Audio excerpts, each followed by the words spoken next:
Gente, boa noite. Prazer estar aqui com vocês. É bom falar, embora a gente vamos falar com o microfone, né? Que fica mais fácil para todo mundo ouvir. Bom, nós estamos falando sobre história das religiões e pode passar. No meu caso, cabe a mim falar sobre a religião e a medicina. Vocês tomassem como referência um método. O tempo de hoje não daria para falar nem um milímetro, né? Então, nós vamos tentar colocar algumas coisas, fazer alguns recortes. Pode passar, por favor. Começando na pré-história, né, aproximadamente 1 milhão de anos atrás, o homem sempre teve duas grandes preocupações, né? Uma preocupação consigo e uma preocupação com quem estava em volta dele. Vocês imaginem o que era na pré-história o homem descobrir, por exemplo, que a mulher menstruava, o que ele sentia dor, o que ele quebrava os ossos, o que ele fazia um corte na cabeça, essas coisas todas, como que ele resolvia, né?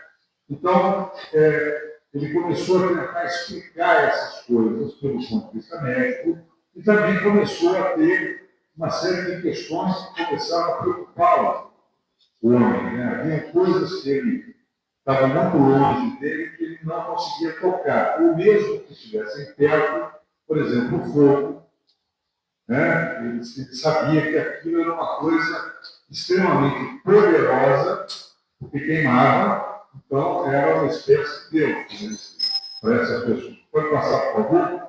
Então aí o homem começa a ter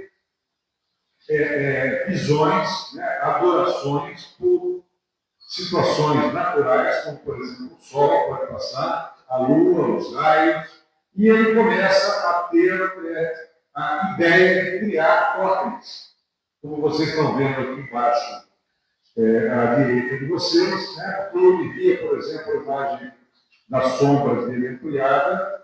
Essa sombra fazia um desenho bastante específico, e ele então achava que aquilo era uma coisa fantástica, fantasmagórica, e fazia então totens a partir daí. Pode passar, por favor.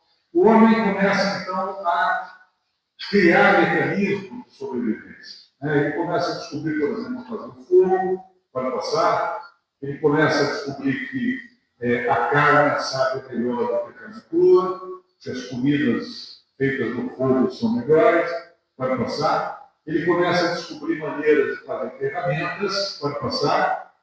Descobre que ele pode escrever, não no sentido da escrita, mas ele pode deixar a história dele desenhada de alguma maneira, né? E ele começa então a fazer desenhos que ele acha que são interessantes, e ele descobre que ele precisava fazer alguma coisa com os mortos. É uma coisa tremendamente importante. Imagine o que é isso na pré-história. Né? Você tinha que fazer alguma coisa. Ele descobre que o morto se corrompia, né? Que o morto se decompunha.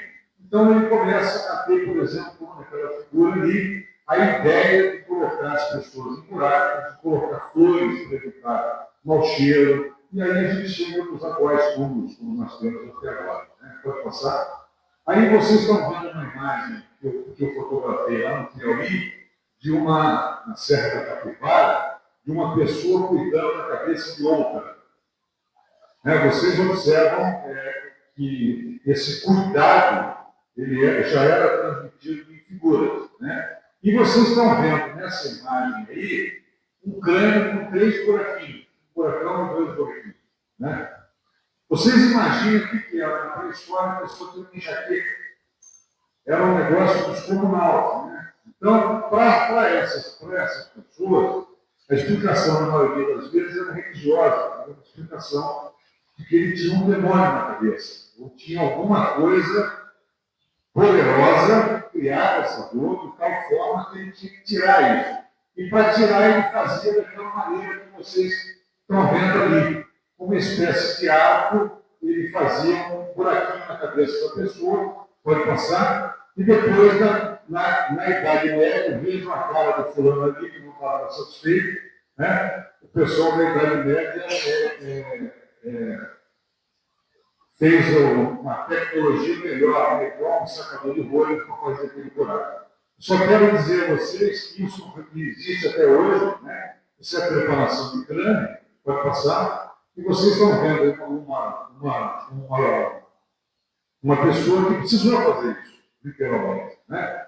Então, aqueles exemplos que eu dei da idade da pré-história, em alguns casos as pessoas sobreviveram, porque a gente descobriu o tecido reconstruído em volta daqueles buracos. Se o tecido reconstruiu, é porque a pessoa sobreviveu. Né? Então, na idade, na pré-história, apesar de tudo isso, já se conseguia fazer algumas coisas como vocês estão vendo aí. Mas por quê? Para tentar tirar alguma coisa demoníaca, alguma coisa desse sentido na cabeça das pessoas. Pode passar? Na Idade Antiga, na Antiguidade, as doenças eram nascidas divinos. Eram doenças provocadas por maus espíritos. Pode passar? Então, vocês tinham uma série de deuses, e na mitologia existe um deus, pode passar, esse que vocês vão ver agora, secundário de amarelo, o deus Apolo, né, que era o deus da saúde, o deus da música e o deus da beleza. Esse camarada, essa foto eu tirei no Caio, é a foto dele, pode passar, aqui está ele no criado, não, para frente, isso, pode passar. Ele era casado com Coronis. Então, essa Coronis era uma humana. Apolo era um deus. Né? Então, era um deus casado com uma humana que traiu Apolo. Por ter traído, Apolo, pode passar, mata a Coronis com uma fechada, como vocês estão vendo aí, mas notem o tamanho da barriga dela. Ela estava grávida. Então, pode passar, o que alguém faz? Abre a barriga dela, faz aquilo então, que seria a primeira cesariana, e tira da barriga dessa jovem morta uma figura, pode passar, que depois é educada por um centauro chamado Quirón. Esse Quirón tem um grande currículo. Ele, por exemplo, foi o cara que educou Hércules, foi o cara que educou grandes personagens da Grécia. E ele educa esse jovem que se chama Esculápio na arte da saúde. Pode passar? E vocês têm esse indivíduo aí que passa na cultura grega é chamado de Asclepio, na cultura romana é chamado de Esculápio. E daí vocês têm aquele símbolo que aparece à esquerda de vocês, que é o símbolo da medicina. Esse símbolo tem sempre um bastão com uma cobra. Vocês estão vendo ali no meio a figura do bastão com a cobra, e esse bastão que vocês estão vendo. O nosso símbolo médico é um símbolo que vem a partir de uma divindade grega, que obviamente não existiu, né? Mas junta novamente a medicina com a religião para passar. O Dr. José Soares, que foi um dos fundadores da Sociedade Brasileira de História da Medicina, ele explica que esse bastão significa a árvore da vida, quer dizer, o ciclo morte e renascimento. Também significa poder, como, por exemplo, o cetro real, o báculo do Papa ou do Bispo, né? Símbolo de magia, como a vara de Moisés, ou apoio para caminhadas, como o cajado dos pastores. E a serpente, símbolo do bem e do mal, de saúde e doença, símbolo de astúcia e sagacidade, símbolo de poder do rejuvenescimento, por causa da troca de pele que a cobra faz, e por ser um ente mitológico também, olhar entre o mundo visível e invisível. Então, isso aí, de novo, relaciona história, medicina, religião. Seguinte, vocês já viram, pode passar, vocês já viram esse símbolo em vários lugares, né? Vocês estão vendo aí, inclusive, em cima ali, no círculo Aquele ali é o símbolo do corpo médico dos fuzileiros navais dos Estados Unidos, né, que está errado, tá? O símbolo da medicina não tem asas.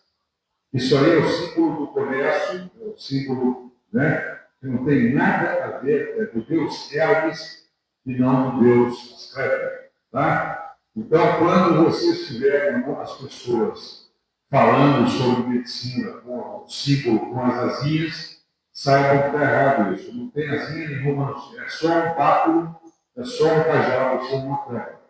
Mas isso aqui é uma coisa muito importante. Né? Esse aí é um Asclepion. Asclepion vem de Asclepio.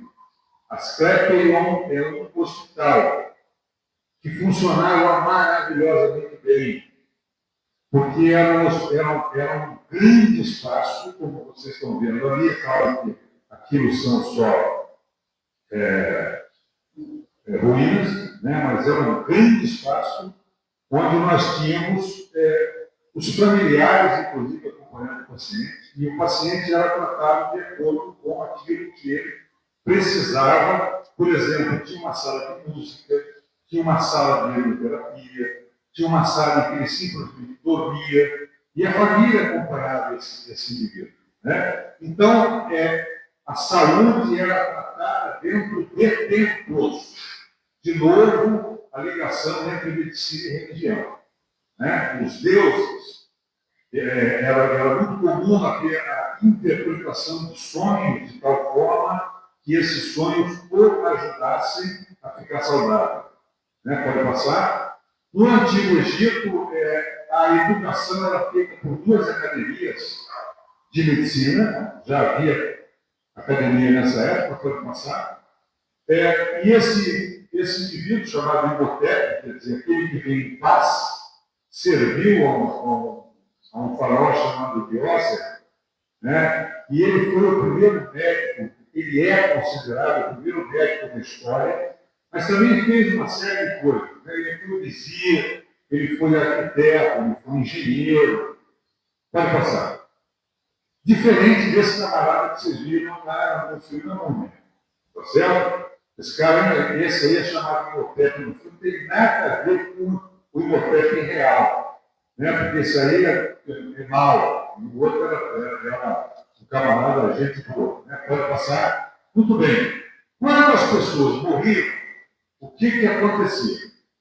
Nesse tempo, as pessoas faziam o seguinte: elas faziam um buraco para baixo e depois pulavam, como vocês estão vendo aí. E colocavam o indivíduo no sarcófago naquela posição ali. Tá certo? E desse jeito, só um instantinho, desse jeito que vocês estão vendo aí, o que podia acontecer? Não havia nenhuma cobertura, não havia nada. Então, pode passar isso. Surgia a presença desse bicho aí, que é o chacal, e destruía o cadáver. Comia o cadáver. E destruir o cadáver significava que o cadáver não podia ir para outra vida. E isso era uma coisa extremamente importante para os egípcios. Os egípcios tinham um livro chamado Livro dos Mortos, que era reproduzido por alguns escribas, e algumas pessoas gastavam fortunas para ter um livro desse, porque quem possuía esse livro, por exemplo, era um camarada que iria para uma boa vida eterna, por exemplo. Né? Então era um negócio maluco isso aí. Então, o que o Imhotep, que está à nossa direita aqui, fez para o Diócer, que está lá à nossa esquerda? Ele construiu uma capa por cima do túmulo chamada mastaba. Essa capa que está aí. Né? Mas o faraó queria uma coisa grandiosa. Né? Então, o que ele fez? Ele começou a fazer o seguinte, pode passar. Ele começou a fazer dessa forma ali, né? Um em cima do outro, pode passar, até chegar a isso. Né? Então, vocês estão vendo aí que além da religião, além da medicina, isso também serviu para a engenharia. Essa é considerada a primeira pirâmide feita no mundo, chamada pirâmide em escada ou pirâmide escalonada. Né? E depois dessa pirâmide, o pessoal resolveu acertar as pontas e fazer isso que vocês estão vendo aí. Né? Pode passar. Aí vocês estão vendo a Anubis era o deus da morte, egípcio, preparando o corpo, pode passar. Nessa história aí, vocês estão vendo lá um sacerdote com a cabeça de Anubis, né, preparando o corpo com seus auxiliares. Ali vocês estão vendo uma série de funcionários envolvendo o cadáver, pode passar. Nessa caixinha tem 4 canopos, quer dizer, 4 copos, onde nós colocávamos os órgãos que eram retirados. Vocês vejam que coisa interessante. Religiosamente, o cérebro não tinha para eles a menor importância. Então, eles retiravam o cérebro do cadáver, utilizando uma coisa, uma espécie de saca-rolha pelo nariz, eles iam puxando o cérebro para fora. Mas o coração era intocável. Eles achavam que tudo ficava no coração. Olha só, né? Se o faraó fosse uma vida eterna, ele ia com o coração, mas tudo bobinho. Né? Porque o cérebro. Mas nesses canopos que vocês estão vendo, ficavam então os órgãos que eram retirados, né? E que eram colocados. Né? E, aliás, no filme da múmia aparece um 5º copo desse que não tem nada a ver. Está errado também no filme, são só 4. São esses 4 que vocês estão vendo aí. Pode passar. Aqui vocês estão vendo como era feito o sepultamento, então, né? Ele era posto dentro de um sarcófago. Esse aí é o sarcófago do Tutankhamon, era todo feito em ouro, pode passar. E aí a gente tinha uma coisa parecida com isso aí, né? Que era guardada e muitos foram encontrados, como esse aí até hoje, pode passar.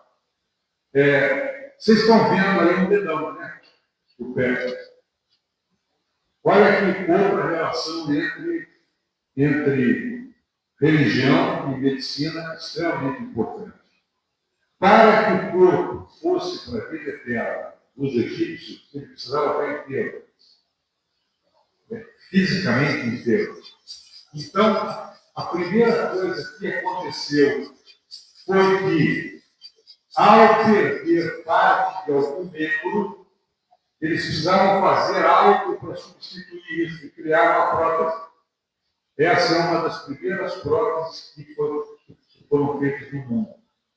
Né? Então, fazendo uma prótese, ou um dedo, ou um braço, ou uma perna, ele reconstruía a parte externa do corpo, que não tinha nada a ver com aquilo que foi retirado da parte interna, né? E se fazia de novo o corpo do indivíduo. Pode passar. Aqui vocês estão vendo também uma outra coisa interessante, né? Vocês estão vendo que tem uma estátua que está com o pé para frente e está com a barbicha reta. Esse daqui da direita. E tem uma esquerda que está com os 2 pés juntos, o braço cruzado, com a barbicha fazendo uma curva. Estão vendo? Passa o seguinte. Ali o Tutankhamon, vocês estão vendo que a ponta da barbicha dele está curva. Quando a barbicha está curva e ele está com os pés juntos, é sinal que ele morreu. É estátua do morto. Quando vocês têm a figura de um indivíduo com um pé para frente, com a barbicha reta, é porque ele está vivo. Né? E isso que vocês estão vendo agora aqui, para passar, é significa a cruz da vida. Então vocês estão vendo que ele está levando 2 símbolos, um em cada mão, a cruz da vida. Supostamente, então, ele estaria levando com ele a vida. Né? Então a gente estava juntando o físico dele com a parte espiritual para que eles se juntassem na vida pós-morte, no cruzamento que ele faria do Nilo após a morte. Pode passar? Hipócrates foi o grande pai da medicina, pode passar. Pode passar.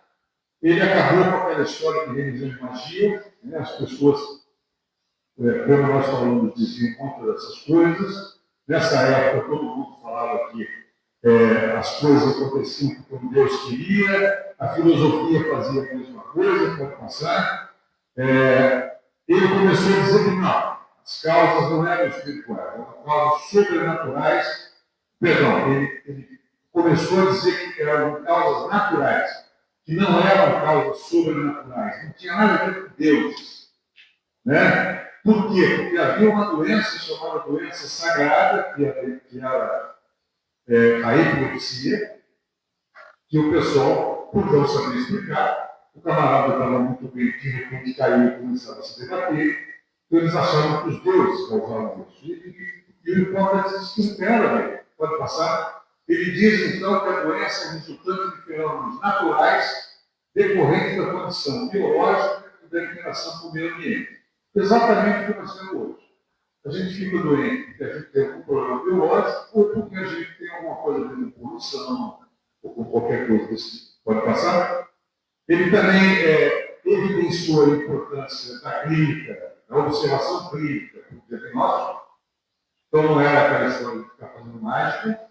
Né? E ele, pode passar, ele também diz que existem normas que devem ser seguidas tanto para falar com o paciente como para examinar o paciente. Então, aquilo que era puramente religioso começa a ter um caráter científico. Pode passar? Eu só vou frisar a parte de cima. Passa. Vocês notam que lá em cima tem o juramento de Hipócrates. Passa para mim, por favor. Juro por Apolo, médico, por Asclepio, por Igéia, por Acéia. Então, ela tem uma série de deuses. Né? Apolo era também deus da saúde, Asclepio, deus da medicina, Igéia, deus da higiene, Paraceia, deus da farmácia, deusa da farmácia. Então, tudo isso, é claro que hoje nós não fazemos um juramento desse tipo. O nosso juramento, pode passar, ele ficou muito menor. Esse aqui é o juramento. Esse é o juramento que nós usamos aqui na faculdade. Por exemplo, eu não vou lê-lo, mas é muito menor. Né? E ele coloca os mesmos princípios do juramento original, mas de uma forma bastante mais resumida. Pode passar. Que é isso que vocês estão vendo aqui. Né? Pode passar. Na Idade Média, Idade das Trevas, nunca se teve um período pior, pelo menos a maioria das pessoas dizem, isso é muito discutível, né? Mas faça o seguinte: vocês estão vendo aqui um gráfico mostrando que na época da Idade Média, em 1000 depois de Cristo, as coisas pioram muito em termos científicos. Né? Vocês estão vendo ali que em laranja os egípcios sobem, depois os gregos sobem, depois os romanos sobem em verde, depois em cinza, pum. O nosso conhecimento científico cai demais e só volta a crescer na Renascença. Pode passar? Nessa época, os cirurgiões eram monges. E isso criava um grande problema para a igreja. Por que eles eram monges? Quem assistiu O Nome da Rosa lembra disso. Né? Os monges tinham acesso a livros que as outras pessoas não tinham. Então, eles conheciam remédios e técnicas de cirurgia que as outras pessoas não conheciam. Por conta disso, os monges faziam cirurgia. Mas é claro que não havia anestésico, não havia uma série de coisas. Então, muita gente morria. Isso criava um grande problema. Então, o Papa, em 1215, pediu que os monges não fizessem mais cirurgia. Então, esse papel ficou com a função dos fazendeiros, porque os fazendeiros faziam as suas cirurgias em várias cores, etc. Né? Como vocês veem como é que é o negócio. Aquele cachorrinho que vocês estão vendo aqui embaixo não está ali à toa. O cachorro também é um símbolo médico, né? Pelo fato de ele conseguir descobrir coisas onde uma pessoa normal não vê. Por exemplo, o cachorro, não sei se vocês sabem disso, mas o cachorro ele consegue ver em ultravioleta, coisa que a gente não consegue fazer. Então ele vê literalmente coisas que nós não vemos.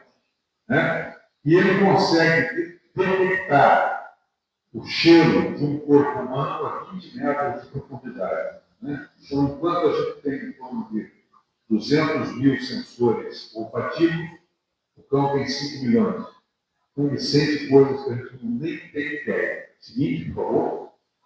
Então, na época medieval, havia uma mistura de coisa científica com magia. Né? Então, se houvesse, por exemplo, uma peste, se alguém pegasse peste, ele tinha que se confessar. E aí, se ele tivesse as graças de Deus, ele se curaria, senão não. Seria mais ou menos isso. Então, as pessoas eram obrigadas a fazer uma série de coisas, né, admitir os seus pecados, etc. E é claro que isso nem sempre estava certo. No seguinte, durante a peste negra, ocorreu muita gente, literalmente dessa forma que vocês estão vendo aí, pode passar, surge essa figura do médico medieval, que tem uma característica bastante peculiar, né? Ele usa uma capa, bota, chapéu, uma máscara com bico. Esse bico era para ele colocar coisas que tivessem bom cheiro, né? E as pessoas achavam que o mau cheiro levava a doença, os miasmas, né? E aquela varetinha que vocês estão vendo na mão dele era para ele medir a distância que ele podia ter do paciente, né? Para ele não se contaminar. Então não era uma vareta qualquer, era para ele medir a distância. Pode passar? E as mulheres que sabiam mexer com ervas, que tinham alguma coisa, eram bruxas, eram queimadas. Havia, inclusive, pode passar um livro chamado Maleficaram, Maleficaram, o Martelo das Bruxas, né, que era um livro que a Inquisição usou para torturar essas mulheres. Pode passar? Na Idade Moderna, passa, por favor. Existe a questão entre a ciência e a fé, pode passar.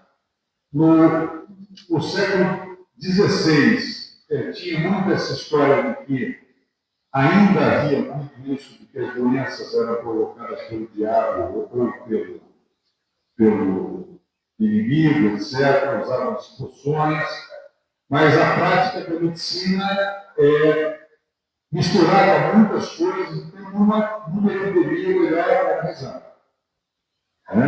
Pode passar? Surge então Leonardo da Vinci, secou pelo menos 30 cadáveres de lugares diferentes, e o Leonardo da Vinci teve uma grande decepção. Pode passar.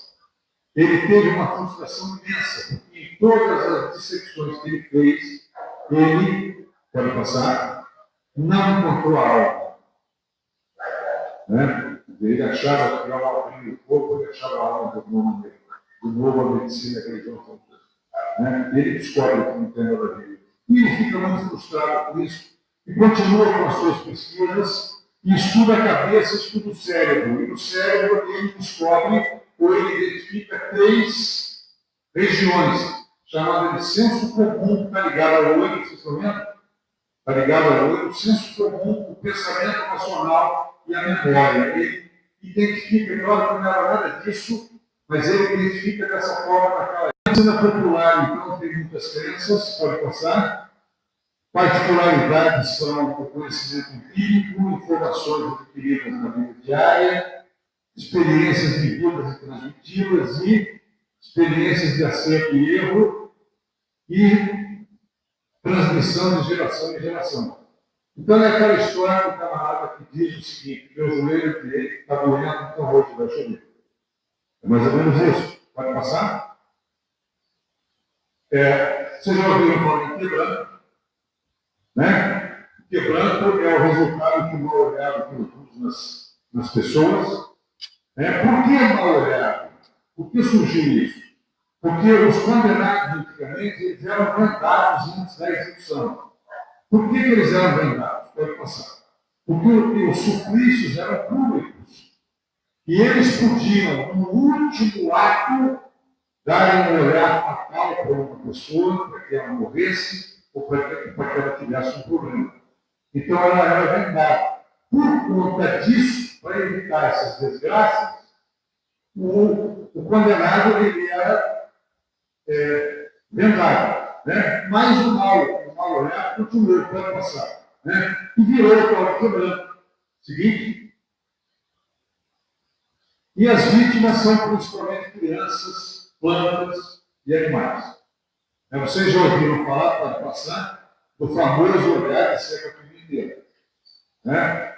Esse é um grande exemplo que nós temos disso aí. Vocês têm uma pimenteira e ele está olhando de seca-pimenteira. Vocês lembram desse personagem na novela. Né?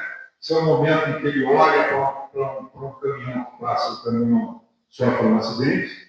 Né? E aí vocês estão vendo como é que a pimenteira seca mesmo.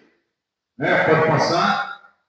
Quando uma criança fica apática, caída, etc., ela tem quebrando, ela está com uma olhada, ela está com isso aí. Então, a gente tem uma técnica, pode passar, né, que usar os conhecimentos de uma rezadeira.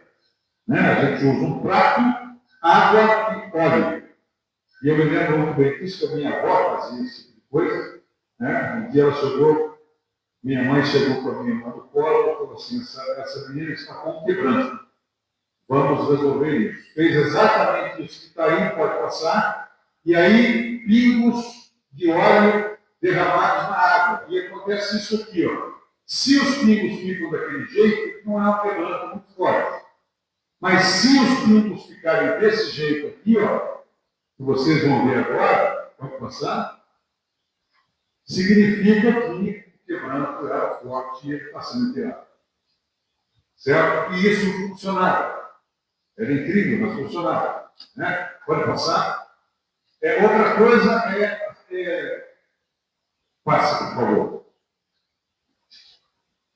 Pode passar. Uma simpatia chamada lavar o rosto em água corrente no dia 13 de junho para ter saúde o ano todo. Aí a gente pode pensar assim, que bobagem, né? Ou lavar o rosto no dia 13, ou lavar o rosto todo dia. Só que naquela época, não se tinha água corrente, não se tinha água encanada. Então, nos tempos passados, a quantidade de água que se tinha era muito pouca. Então, para uma pessoa lavar o rosto, ela tinha que andar muito, pode passar. Então, essa simpatia de buscar água na fonte era considerada um sacrifício que a gente oferecia para o santo. E o santo, em troca, nos dava saúde no todo. Né? Isso aí também mostrando que Santo Antônio não é só casamenteiro, mas ele é também um pouquinho mesmo. Né? Pode passar? Então, essas benzeduras, crebices, etc., isso aí vem de épocas passadas, pode passar. Problemas de saúde eram tratados pelos conhecimentos locais, porque não tinha outra forma de fazer, pode passar. Relação e fé sempre tiveram uma influência grande. Né? Os procedimentos, muitos procedimentos eram nocivos, mas eram aplicados, como, por exemplo, colocar picumã, teia de aranha misturada com fuligem, no umbigo de um recém-nascido que dava pedra. Né? Muita gente fazia isso porque a crença dizia que devia fazer isso. Né?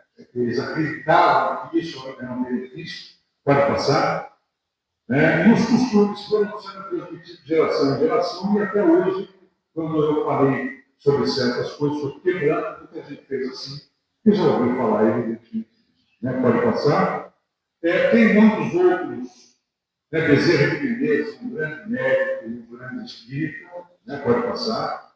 A figura do Aligó, inclusive tem esse filme chamado Predestinado, que mostra muito bem a dificuldade que ele, como espírita, teve de fazer o seu trabalho, né? Mas ele conseguiu fazer o seu trabalho durante o tempo em que ele teve. Pode passar. Aqui vocês estão vendo São Lucas, primeiro São Lucas que segura o símbolo da medicina na mão, né? O São Lucas, esse Eurico Branco Ribeiro, foi um cara que lutou muito para que o dia 18 de outubro fosse o dia do médico, que é o dia de São Lucas. Né? Então, São Lucas é o patrono da medicina, porque ele, inclusive, descreve determinadas coisas na Bíblia como médico, né? Diferentemente dos outros três evangelistas, pode passar, é que o tempo é muito curto. Aqui vocês estão vendo uma foto de uma coisa que se fazia muito na faculdade, que era a missa do cadáver desconhecido. Essa foto é da minha família,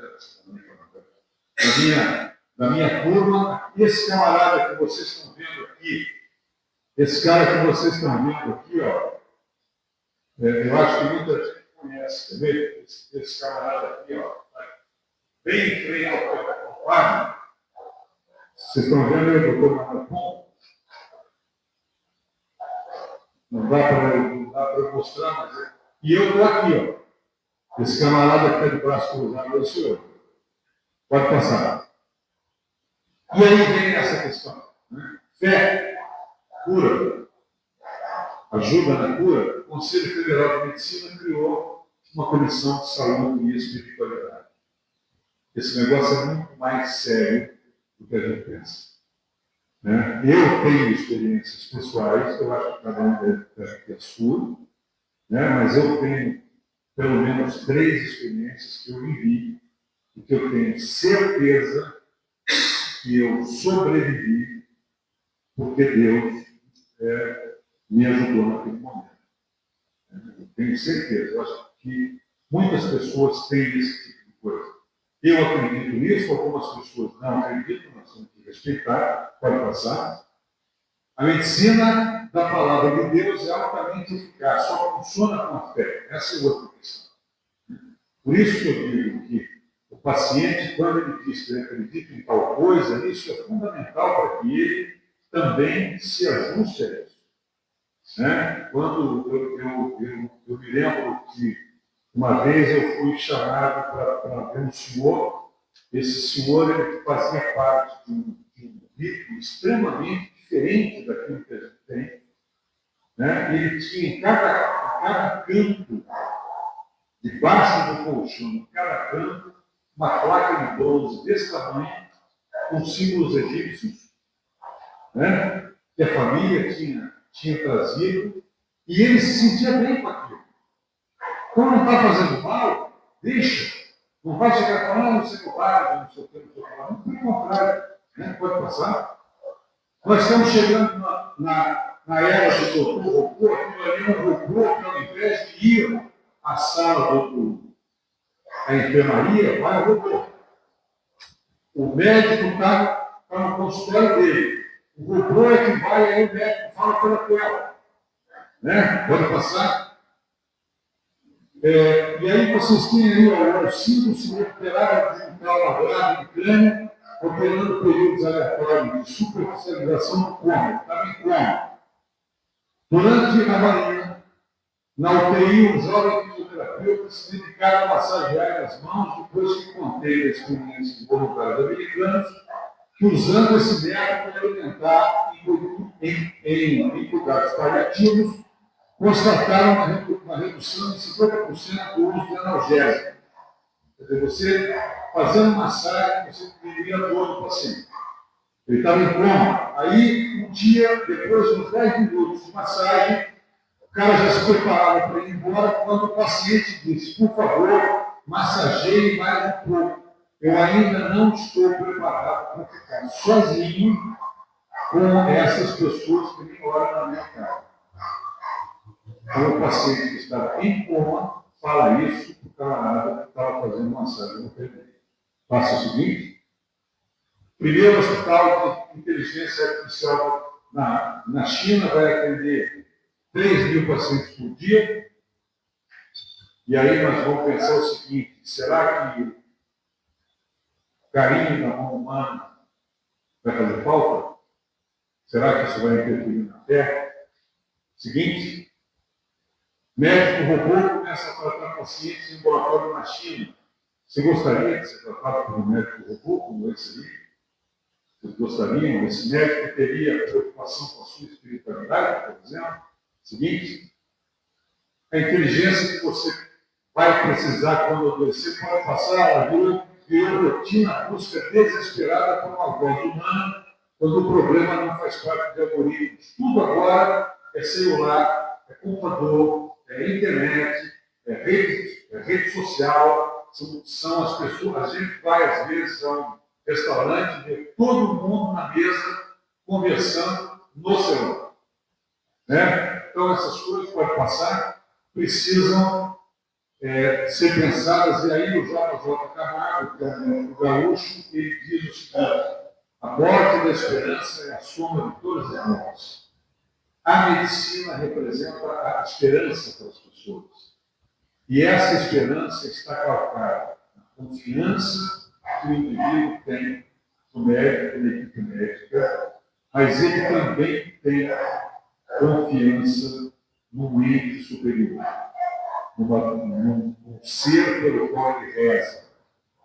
Então, essa equipe médica tem que estar ciente de que ele precisa ter esperança. Quando o paciente perde a esperança, ele morre. Ele perde todas as outras coisas. E uma outra questão importante, né, fé e medicina, juntas, sempre foram uma coisa negativa. Nunca foram uma coisa negativa. Sempre foi uma coisa boa. Pode passar? Eu agradeço a atenção de vocês, desculpem a correria, né, mas eu tinha um tempo muito pequeno e tentei fazer da melhor forma possível. Muito obrigado. Vamos tentar. Agradeço o convite, está participando desse curso, está passando um pouco dessa minha pesquisa que me acompanha desde a graduação, né, em História, que são as peregrinações medievais. E aí, me acompanhou no mestrado, me acompanhou no doutorado, tirando algumas, cada curso de especificidade, né, cada pesquisa, mas tendo sempre como norte as peregrinações. Antes de começar no assunto, como o professor Daniel estava falando, eu lembrei. No meu doutorado, eu pesquisei livros de milagres, que eram frutos das peregrinações. E eu começo a tese com uma narrativa que eu acho maravilhosa, que a mulher, Dona Ana, ela, mais ou menos 15 dias, ela estava cega.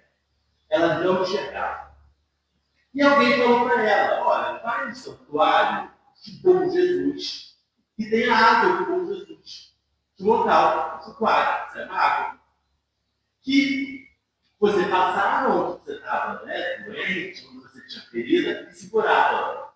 E ela vai lá, leva ela, estava chegando, pega a água, passa nos olhos, e volta a enxergar. Ela lava nos olhos.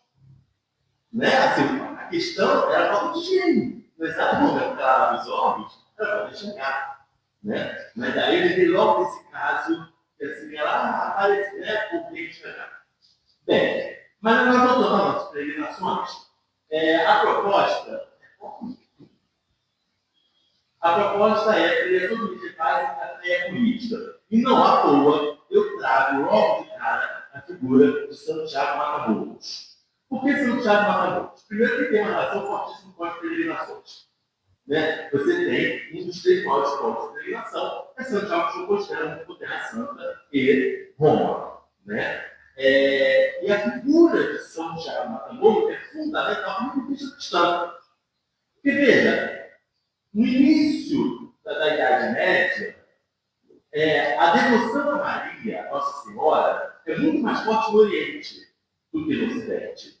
Diga-se de passagem, pelos escritos, o Ocidente ainda preferia Maria Madalena a Maria. Maria Madalena é muito mais próxima da gente, pecadora, arrependida, né, convertida. Maria não. Maria não dá nem para comparar. Só que aí os peregrinos iam para a Terra Santa, viam o culto a Maria, festas, cores, né, aquela coisa maravilhosa, e traziam o culto de Maria para o Ocidente. E assim foi crescendo o culto de Maria, de Nossa Senhora, no Ocidente. Só chegou um momento, na Península Ibérica, que a imagem de Maria estava também complicada. No sentido que, olha, nós estamos em campanha contra as terras ibéricas. Maria não é um símbolo, vamos dizer assim, né, que vai nos ajudar muito. E aí surge, né, a figura de São Tiago Matamoros, que é aquele que é o São Tiago, né, cujo corpo estaria em Compostela, um cavalo com uma espada, matando quem? O moço. Né? Então, essa questão do Santiago Matamouro, né, substituindo a figura de Maria, que esteve fortalecida no Ocidente através das peregrinações. E aí, qual vai ser o caminho a ser percorrido nessa nossa apresentação? É quase que um caminho de peregrinação. Né? Primeiro, eu vou trazer conceitos importantes para que nós possamos entender peregrinação. Qual é o conceito de peregrinação? O que é relíquia? O que é milagre? O que é santuário? O que é escola? E como a proposta aqui é mostrar o lado político das peregrinações, as peregrinações não se desenvolvem unicamente de forma religiosa, óbvio que ela nasce da forma religiosa, ela desenvolve da forma religiosa, ela cresce da forma religiosa, mas vai ter um lado político usando a peregrinação. E para isso, eu trago uma figura de Dom Afonso V, né, que rei de Portugal no século XV, né, e a peregrinação ao maior mosteiro de Nossa Senhora de Guadalupe, né, que ficava na Extremadura castelhana.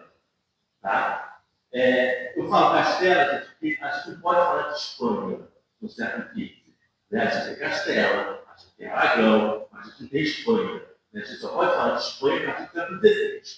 Né?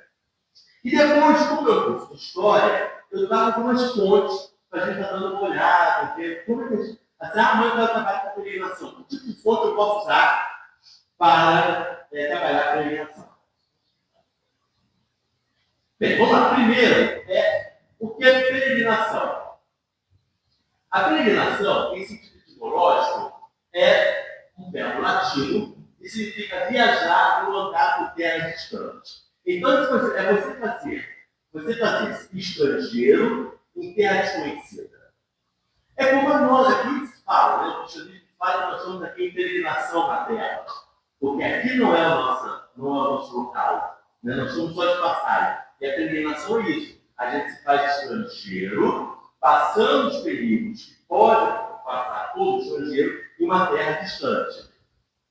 Os motivos principais de deslocamento eram a guerra, o comércio e principalmente a crença popular. Fazer peregrinação por devoção popular, para fazer um voto, preparar-se principalmente de uma graça, espiar uma curva. Então temos N motivos para se fazer, para se realizar uma peregrinação.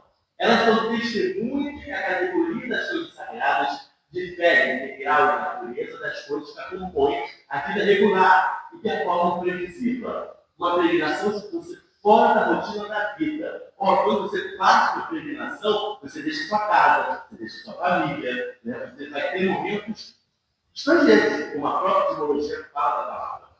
Então, sai da rotina. Tá? E para José Matoso, aí eu faço uma ressalva. José Matoso na minha opinião, o maior medievalista português de todos os tempos. Tá? Faleceu acho que 30 anos. Acho que foi isso, 30 anos. José Matoso era religioso. Tá? Só que hoje, numa pesquisa de história medieval portuguesa, não se pode usar José Matoso. Né? Porque José Matoso foi ultrapassado. Né? Então, sempre como mesmo o Matoso abriu portas para a medievalista portuguesa, né? Só que temos que olhar com essa ressalva ao Matoso. O Matoso fala que na sociedade continental e sedentária, os peregrinos tornavam-se um sinal de uma realidade quase sagrada, por terem usado no emprego cotidiano. Aí eu não vou apresentar e vou ter que falar. Existe um grande historiador também, esse francês, tá? O Le Goff. Tem história, óbvio, sabe? Então, o Le Goff, eu me apaixonei pela Idade Média lendo o Le Goff. Tá? Então, eu sou uma pessoa politizada, mas hoje não se usa Le Goff. Não se dá para uma pesquisa séria da Le Goff. Né? Porque o Le Goff já está totalmente ultrapassado. Tá? Somente falei de história portuguesa. A única vez que o Le Goff fala de história medieval portuguesa é enfim. Relíquias. O fenômeno da peregrinação está intimamente ligado às relíquias. Tá? E ela está com uma foto de uma relíquia de Santa Teresa. Deixa eu ver agora que Santa Teresa, uma Matheus, trazer uma relíquia de Santa Teresa. Né? A relíquia é a coisa deixada, a parte que resta de quem deixou de existir, que lhe pertenceu, que por esse alguém foi usado, feita parte da sua vida e da sua morte, tornando-se elemento raro e precioso, sagrado, e assumindo os cristãos formas de veneração e mesmo de mediação da graça divina. As relíquias materializam para os cristãos a prova do sagrado.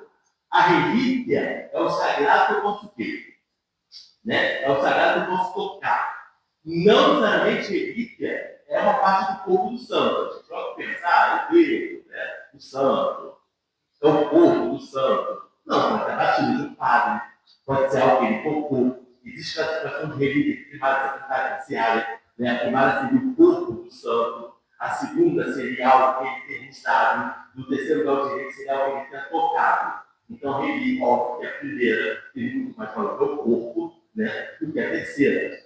Né? Então, na Idade Média é uma caça a relíquias impressionante, né? A ponto de, salvo engano, acho que São São Romualdo, já muito idoso, querendo deixar o mosteiro em que ele vivia para ir ao médico, né, para se curar, né, para fazer algum tipo de tratamento. A cidade não deixou. Não. Né? Você vai ficar aqui, você vai morrer aqui, visita a sua relíquia. Se ele viaja, ele morre em outra cidade, a outra cidade vai ficar com relíquia. Não é justo. Então, não vai ficar aqui, eu vou morrer, vai morrer. A relíquia é nossa. A ponto do valor que se dá à relíquia.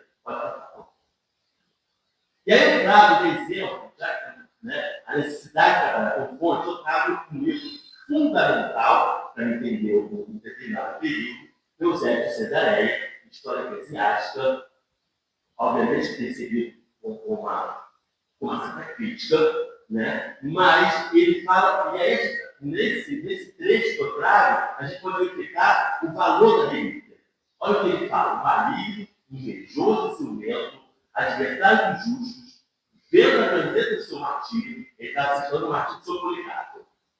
A vida irrepreensível e levada desde o início, a coroa de incorruptibilidade coronada, o prêmio legado que tivera, cuidou de que nem mesmo o cadáver fosse recolhido por nós, apesar de muitos terem desejado possuí-lo até uma porção de relíquias. O que a necessidade está falando aqui? Se não foi possível ter acesso ao cadáver de São Policarpo, o demônio não deixou. Ou seja, o inimigo, o mal não deixou. Olha a importância que ele está de ter o corpo, né, a relíquia de São Policarpo. E aí eu trago, né, a foto da direita é o São Policarpo e a foto da esquerda é o Eusébio de Cesareia. O outro conceito que está intimamente ligado às peregrinações é o conceito de milagre. Quando você faz uma peregrinação, geralmente você está à procura de um milagre. Né? O milagre caminha para a peregrinação. Fazer peregrinação à procura do milagre, para agradecer o milagre. Isso é interessante, porque eu analisei todos os livros que sobreviveram, né, do século XV de Portugal. Né?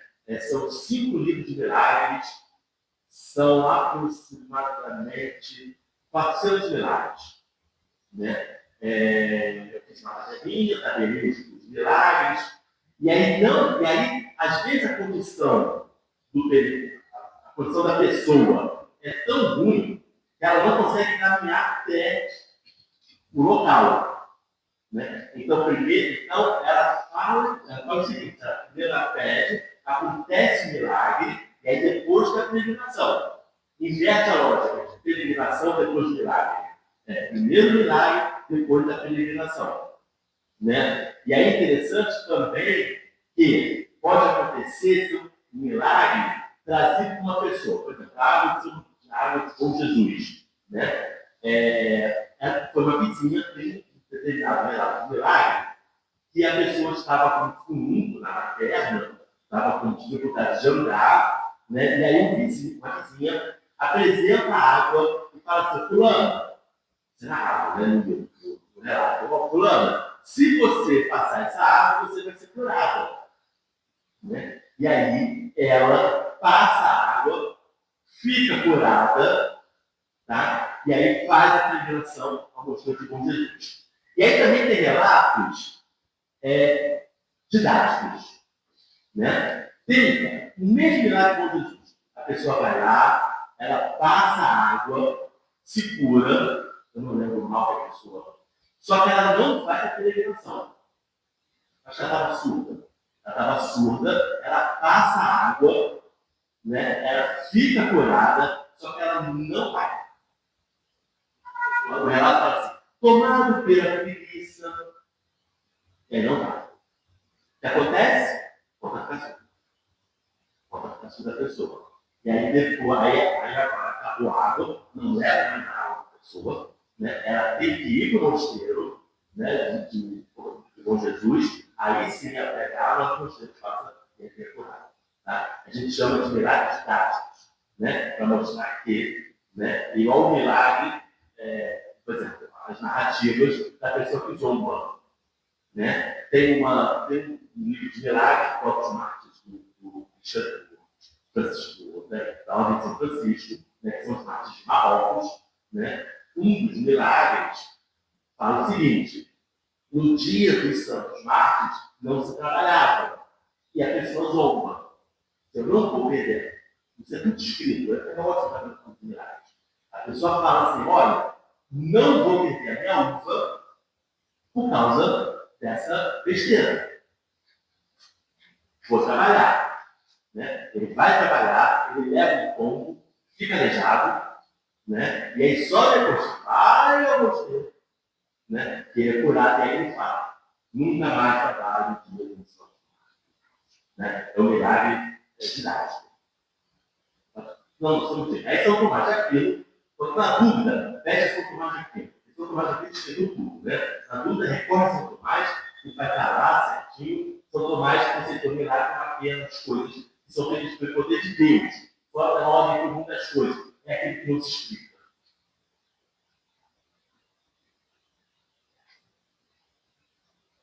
Outro conceito é o santuário.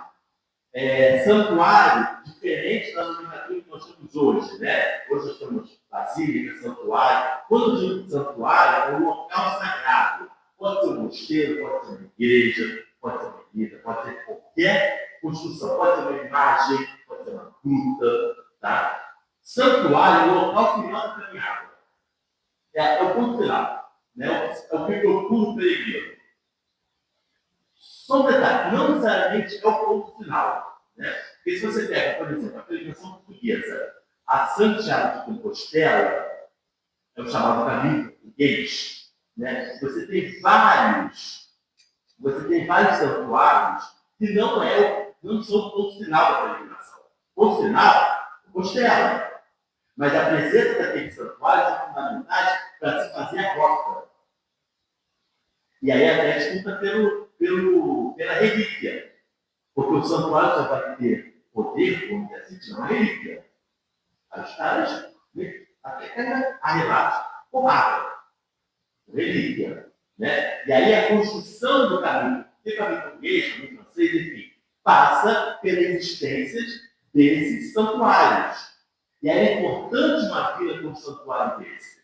É uma importância econômica para a vila. Porque os peregrinos chegavam com o quê? Com estrutura. Né? Chegava com. Aí você tinha feiras, né? Você tinha crescimento do local. O que acontece hoje? Né? Pode contar. E aí, eu trago essa forma assim, belíssimo santuário, né? Que é o Real Mosteiro de Nossa Senhora de Guadalupe. A igreja existe, né? A igreja, o mosteiro virou hotel. Você pode descobrir os morros de Herói, né? Mas, infelizmente, foi no mosteiro. A igreja está lá, belíssima. E aqui você encontrava a imagem de Nossa Senhora de Guadalupe, que não tem nada a ver com Nossa Senhora de Guadalupe do México. Assim, não tem nada a ver. As duas são negras, né? Mas são histórias completamente diferentes. A do México do índio, né? Aqui não, aqui foi do rio, né? O rio chamava Guadalupe, né? Essa palavra Guadalupe. Né? Por isso virou Nossa Senhora de da Lupe, enfim, são histórias diferentes, tá? Pode passar. E hoje, volta, eu vou deixar até a próxima apresentação, que ela vai falar muito melhor que eu, né? Porque hoje, volta é a materialização do milagre, né? E aí, quando você faz esse catálogo dos milagres do século XV português, não necessariamente eles voltam. Não necessariamente, tá? Não é obrigatório você ter eles voltam. Eu sei que acho que eu vou melhorar, mas é uma e aí eu trago o meu meio, do Afonso V. Tá? O Afonso V foi português, né? Ele tem o nome africano.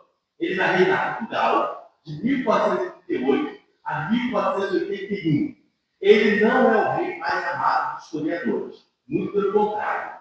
Tá? Geralmente, no Brasil, estuda-se muito mais o pai dele, né? Ele também estuda o filho dele, então,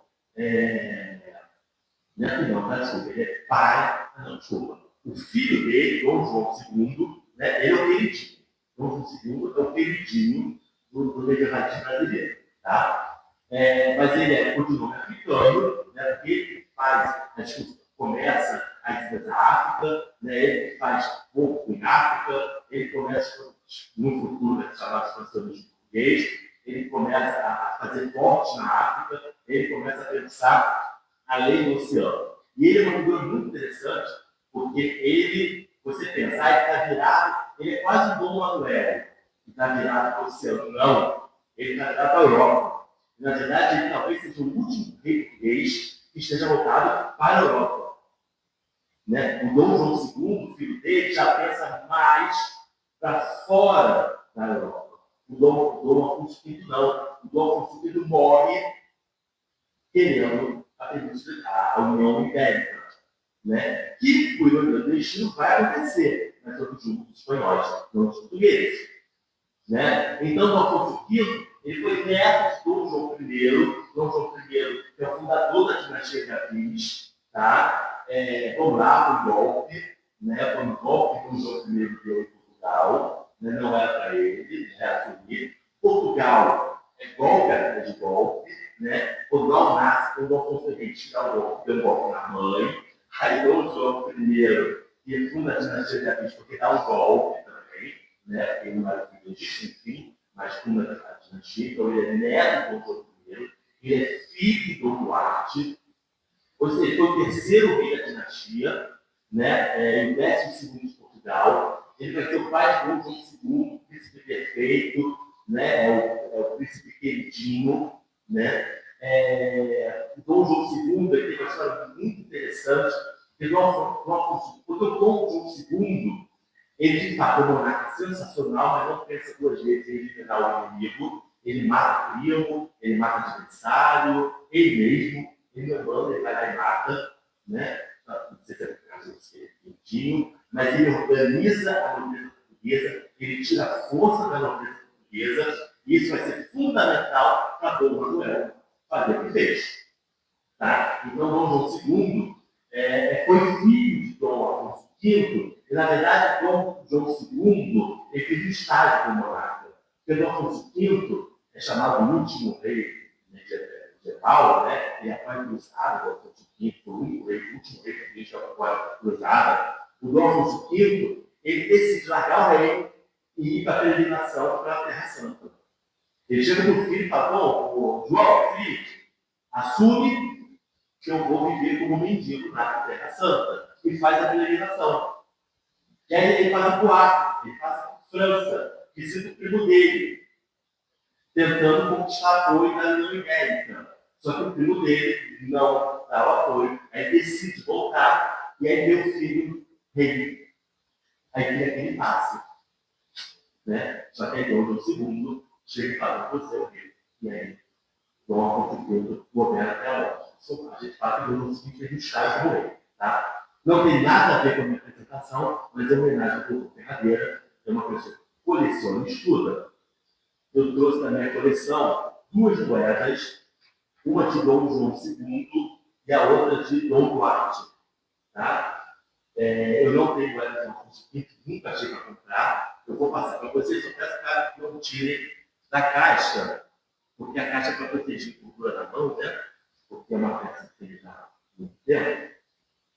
E aí o Afonso V é fundamental porque as conquistas militares no norte da África, né? E ele invade Castelo. Né? O sonho dele é uma União Ibérica sobre o júri português, óbvio. Né? E ele invade Castelo em 1475, onde ocorre a chamada Batalha de Touro. Essa Batalha de Touro é muito interessante, porque, na verdade, os historiadores portugueses falam que houve empate. Ninguém ganhou, ninguém perdeu. Os castelhanos falam que não, foram os castelhanos que ganharam. Tá? Olhando friamente, os castelhanos ganharam. Esse objetivo da guerra era a União Ibérica, que não foi feita, ganhar os castelhanos. E aí, qual é a relação do Afonso V a Guadalupe? Tá? Guadalupe é o real mosteiro de São Guadalupe, é um projeto na estima castelhana, que é guardado pelos montes Jerônimos. Os montes Jerônimos, né, que é uma ordem medicante do século XVI. E do Afonso V, ele dá muito apoio ao mosteiro de Nossa Guadalupe. Ele autoriza a presença do procurador do rei de Esmola, né? Em 1459, quando falece a esposa dele, Dona Isabel, ele forma um conselho de Sintra, que das rendas e direitos que recebia para a rainha, ele desce uma escola anual ao mosteiro de Nossa Guadalupe, ou seja, ele dá apoio econômico muito forte. Tá? Ele isenta de pagamento de portagem, sal, pescado, azeite e outros produtos que tinham que investir no mosteiro. Ou seja, não tem imposto, isenção de imposto. Tá? E ele faz a peregrinação em três oportunidades. Tá? A primeira que é interessante que a gente pode ver as fontes. Em 1458, a primeira peregrinação que ele faz a Guadalupe só tem uma pintura do mosteiro, pintura de fontes. Né?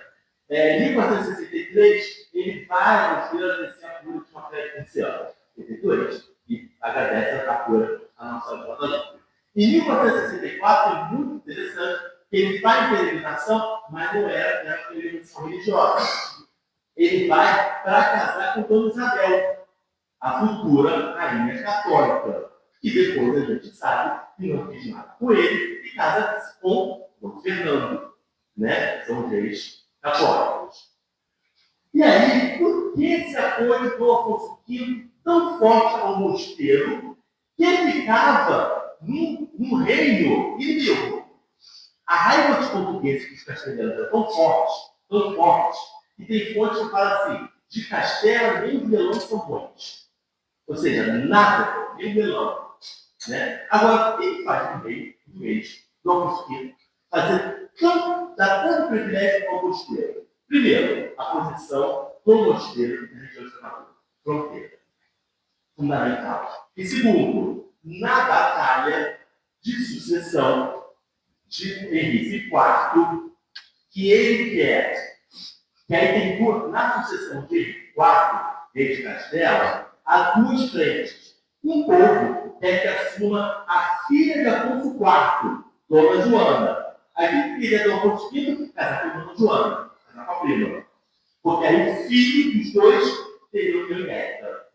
Né? Teria Castela, uma ibérica não, mas Castela e Portugal. E o outro que ele quer o rei, Dona Isabel, assumisse o trono. A história nos mostra que Dona Isabel ganha, né? Ela vira a rainha santa, a rainha católica. Mas Dom Afonso V pede apoio ao mosteiro. E apesar de todo o privilégio que Dom Afonso V dá ao mosteiro, o mosteiro nega apoio. O mosteiro fica a favor de Dona Isabel, né? Inclusive, na vitória, na coroação de Dona Isabel, eles falam assim, para a festa. Não foi muita coisa escrita ao fogo. Certo? Agora, está dando uma fonte para terminar. Chancelaria Régia. Né? O que é chancelaria régia, gente? Governar na Idade Média é viajar. Você não tem uma capital. Dom Afonso V poderia ter uma fazenda linda de Sintra, um palácio lindo de Sintra, mas ele viajava. Você não tinha uma capital no sentido lá que você tem hoje. E aí junto o rei, junto com a comitiva do rei, e o cara anotando tudo. Anotando tudo. Isso são as chancelaria régia. Por isso, eu brinco, que é por isso que o pessoal gosta do Alfonso V. Porque o Dom João II. Porque a chancelaria régia do Dom João II é muito menor e já está toda no letra atual. O Alfonso V não teve coragem de falar tudo. As crônicas, e aí eu trago uma capa de uma crônica maravilhosa, que é a crônica de Dom Nunes, Dom Alves Pereira, o contestado de Dom Alfonso I, de Dom João I, tá? Que é outra palestra, mas vale a pena, é maravilhoso. Santificado, né, por João Paulo II, canonizado por João Paulo II, século XX. Você tem um vídeo que eu falei, e tem as imagens. E aí, para provocar vocês, aí está uma fonte. Né? Esse é o início do livro de milagres dos santos mártires de Lisboa. Santa Júlia, São Veríssimo e Santa... Esse é o início. Tá? Fiquei quase um ano para tudo isso. Tá? É disponível no arquivo na Torre do Tombo, mas eles não pela internet. Tá? Agora, esse é a parte. Eu estou lançando um desafio. Se alguém até o final do curso paleografar essa fonte, vai ganhar um presente. Né? Um abraço meu, um aperto de mão, brincadeira. Tá? Porque é assim. Mas ali, gente, estudar algo, né? O pessoal até eu explicar assim, isso é difícil em português. Esse é já está em latim. Né? Isso ajuda a vocês a estudar em português. Tá? Mas é uma escrita do século XV. Então, lançando esse desafio, agradecendo a paciência. Obviamente, eu saí do meu horário, agradeço a atenção de todos e obrigado.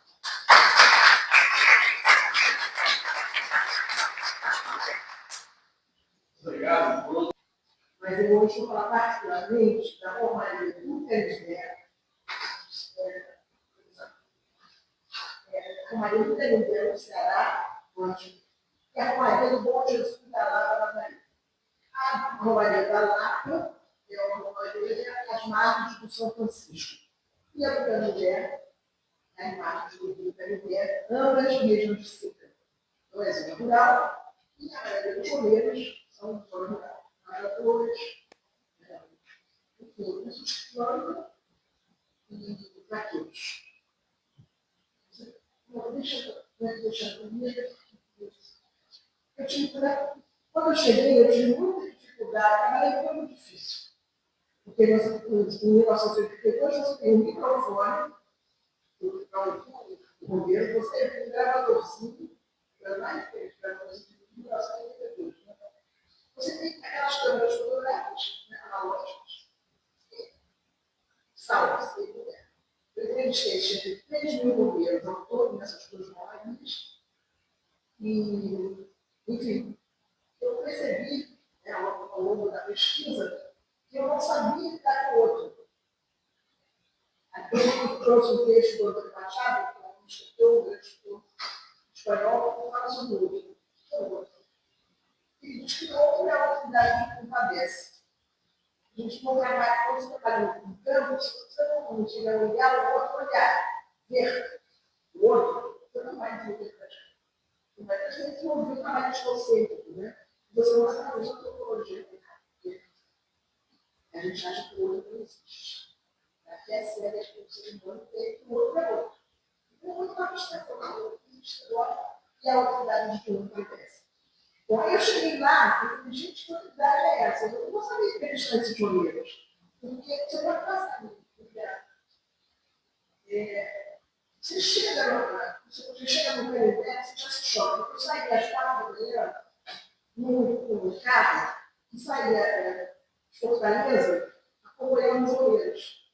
Num determinado momento, você saiu do carro, nós fomos a pé com câmeras fotográficas e com gravadores em 1982, e entrevistavam os goleiros que estavam na cidade de direção ao Canindé. Só que aí você vai ter essa atividade no meio é difícil. Ele não vai abrir terminou eu estou aqui porque o seu trabalho é mais difícil, né? Mas o mais interessante que eu achei no Canindé é que quando você entra na rua, na estrada para chegar ao Canindé, você tem um bando de gente vestida de franciscanos, como ao contrário do São Francisco, lá são os padres franciscanos. E então São Francisco, né, as chagas. E a gente pergunta, por que vocês estão alcanhados, vestindo com a roupa de São Francisco? Aí nos explica que a roupa atual, por exemplo, o primeiro vai homenagear São Francisco com essas roupas e vai também pedir ao santo que faça os milagres. Os milagres que vão calhar, chapeuzinho. Bom, então nós fizemos esse livro, depois de uma pesquisa, nós fazemos. E esse livro foi feito para a Embaixada Italiana no Brasil, nos procurou e queria fazer um livro sobre o São Francisco das Chagas, né, do Brasil, e queria, enfim, uma instituição do Ministério da Cultura do Brasil. Chegamos lá, aí é o Romero já vestido lá na cidade de São Francisco, de 6 da manhã, já estava na estrada com seus amigos, e eles vão assim, eles levam comida, comida, da cintura, nós comemos, eu estou falando de relações aqui, no celular. E, os outros nós fotografamos condições, eles têm ônibus, embaixo dos ônibus, quando param para descansar, eles botam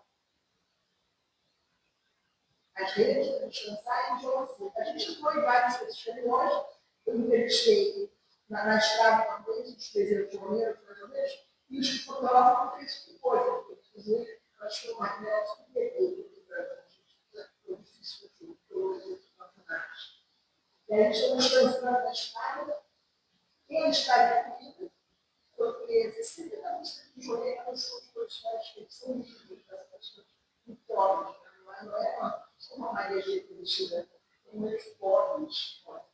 Eles levam sua comidinha, sua armadura, a sua carne de bode. Eu, por exemplo, estudei durante 2 semanas na casa dos romeiros, nos hotéis de romeiros. Era um prazer esses caras que conviver com eles, aquelas grandes mesas, né? O mais interessante está bastante, pode passar. Maravilhoso. Eles vão também ter hospitais.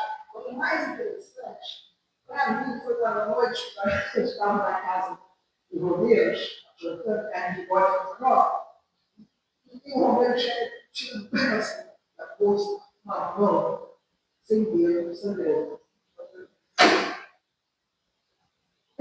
Eu não estava preparado para isso é o outro, né?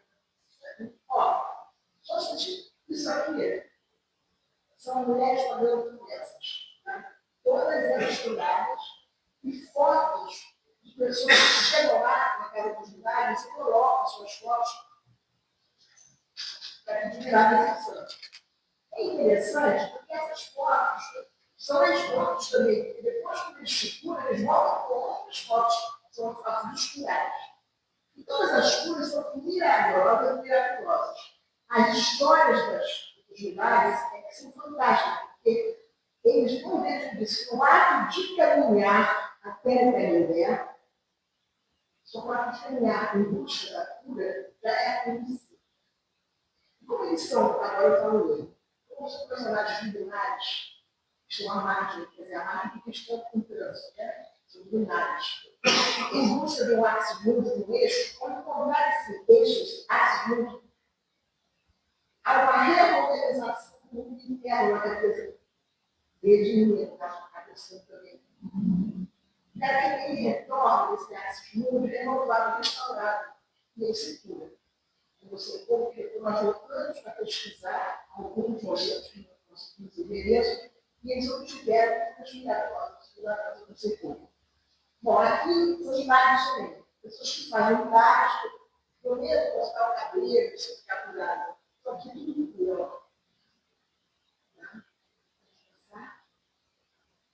Esse é cortando. Esse é uma coisa. Ele vai estava organizando um jantar. O sangue é colorido, sabe? Os esgotos de 1982 eles eram de madeira e barro. Não, esgotos de ouro, o material que eles têm em campo, né? Natural. Madeiras, não havia naquela ocasião ainda, não vi, os esgotos hoje são de cera, né? Derretem, depois os parques inteiros, não. Eram de madeira, esse aqui tudo em volta. Pode, hoje, também mais forte. Isso já é. Pode ir. Bota aí para finalizar, Maria, o São Francisco da Chácara da Canindé, no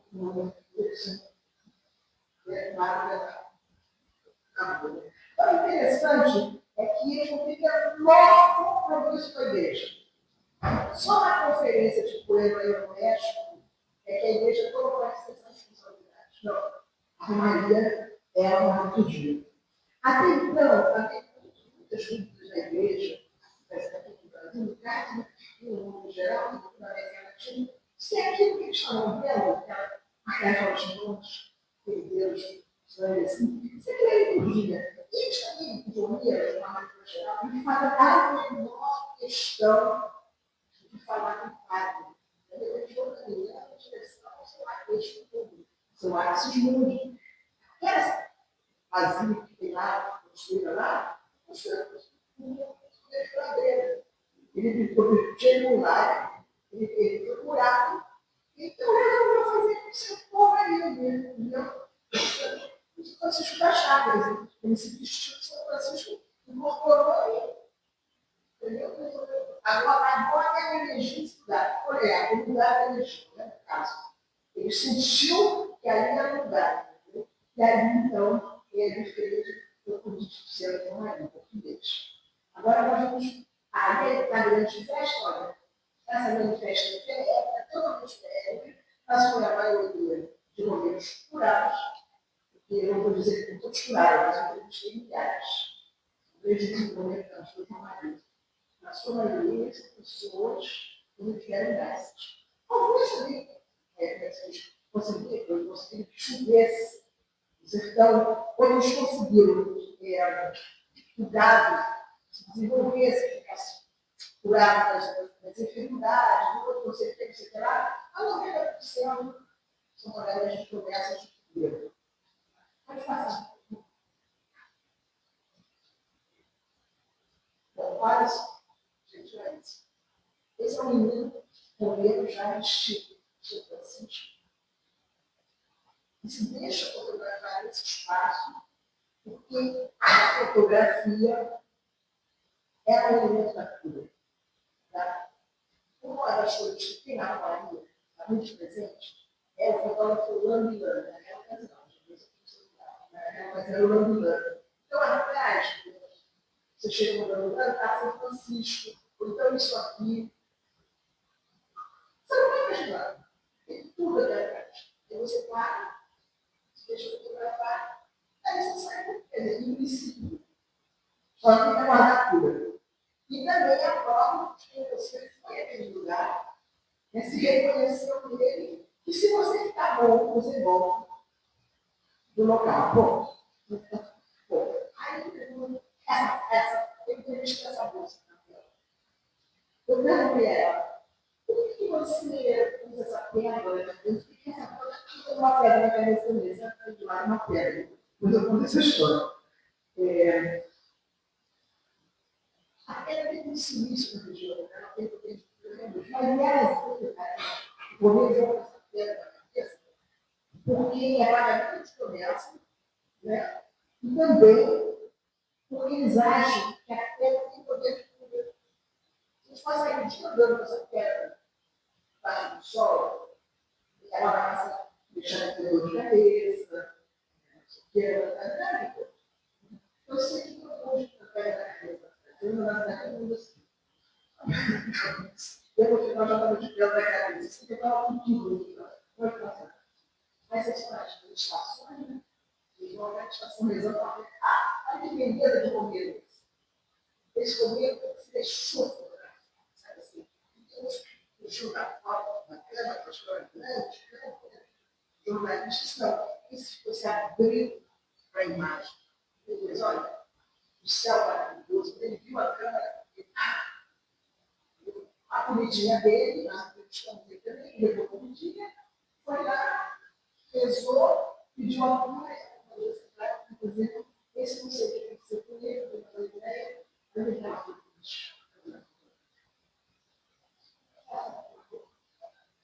bom, esse mesmo nosso essa mulher, o primeiro milagre que eu vi ser preenchido, os primeiros escolher. A menina ficou boa, segurou, uma doença, o pai vou fazer uma mulher, e vou lá, aqui embaixo os esgotos de Maria Xavier. Todos os materiais de conversa. Eles fazem todo o poder com beleza, assim, artística. Agora, reza lenda, que o pessoal não pode ler mais de outro mercado, não tem nada. A pedir muito forte, acredito que você passa pela Deus que eu falo. Eu tenho que ficar igual um negócio, igual a inteira, o olho de Deus. Pode, o seguinte, aqui são os fotógrafos. Eles já caem para fazer a foto de campo. E aí eles resolveram pintar a foto. Né? Pintar a foto. Fazer a foto. Você vai fazer a foto depois. O charme da foto. É uma beleza indizível. Hoje em dia você gostar.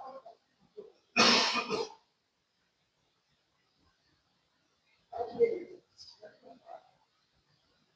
Aí, a menina toda distinta, foi se apresentar em São Francisco. Nossa, foto bonita, gente. Aí também para escolher a foto difícil. Você tem que andar atrás do bonito, é uma foto. Não sai, entendeu? É difícil. Aí parece que esse indizível. Todas as noites, um choreiro, vamos todo mundo possível. Você sabe que círculo não é vida, né? Tem um vários círculos, né? Todos. Fui eu, fotógrafo, agendeira, cinegrafista, nós vamos lá no círculo, né? Então, a gente, eles falam lá que mesmo, aqui na igreja, eles chegam com um círculo medieval, param, um círculo aqui. E a noite tem festa. Uma festança. Carnavais. Por fora, totalmente por fora. E esse círculo foi muito interessante, aliás, foi muito interessante esse círculo, porque na noite o homem que apresentou o círculo, ao lado da igreja, pegava um professor de joelho. Não percam esta noite a mulher monstro, a mulher arrancada e o homem monstro vão aparecer na cidade e vão sair da.